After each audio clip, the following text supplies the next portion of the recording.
When the Exxon Valdez spilled her guts off Alaska's pristine shore, she belched black shame, spewing bitter blame for the faceless to ignore. But the Valdez trull with her single hull wasn't special or unique. It was just bad luck the thing got stuck to hear the faceless speak.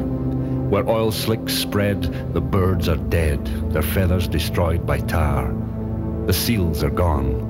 No salmon spawn where the thick black globules are. No whales sound there. No hungry bear will set foot on a black ice floe to hunt for food in a sea of crude that smothers the life below. When you drive again through the mountain chain that makes this land so fair, look up in awe at the mackinaw made of trees that the mountains wear. And you might take note that the once thick coat is showing wear and tear. It still looks fine, but the holes are sign that the faceless ones are there. When the hills are bare, there'll be no soil there for trees to fasten on, just plain raw rock. The bright woodcock will be vanished, long dead and gone. There'll be no life there for the grizzly bear, neither cougar nor wolf will prowl. No sign of flight through the woods at night will signal the spotted owl. There's blood in the ooze from the tanker's screws. There's blood in the chainsaw's teeth. There's dread in the thread of the steel cat's tread the torn earth screams beneath. There's the breath of death in the pipeline's path and the strip mine's open sore. And the pulp mills sweat a cold, poisoned threat to our children that we can't ignore. There's contaminated salmon and poisoned fish we were told were safe to eat. And if caught outside of the grim red tide, they say mussels can still taste sweet. A drop in the ocean is just a drop, but its meaning has changed today when one toxic drop has the power to stop a migrating whale midway.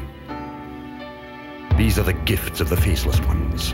The ones who will swear not I, as they defend to the tasteless end their plight and their right to ply. They'll swear you threaten their livelihood, that your ignorance is plain, and all the time they produce the slime the papers call acid rain. And they'll tell you that Pontius Pilate's dead, that his days and his ways are gone. Did he wash his hands of the empire's plans for the cedars of Lebanon?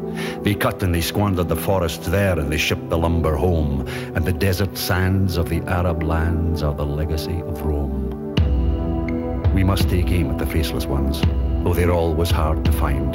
They take no blame, but they're all the same, the blind who lead the blind. They sit in power in ivory towers and decree how we live our lives. They throw us bones and honing stones, but they own the long, sharp knives. They'll take no blame for the cancer flames that pour through the ozone holes. They'll hear no tales about dying whales or ice melting at the poles. They'll disown Bhopal and the Love Canal and Chernobyl's grim despair, and they'll wash their hands of the blasted lands lying barren and bleak and bare.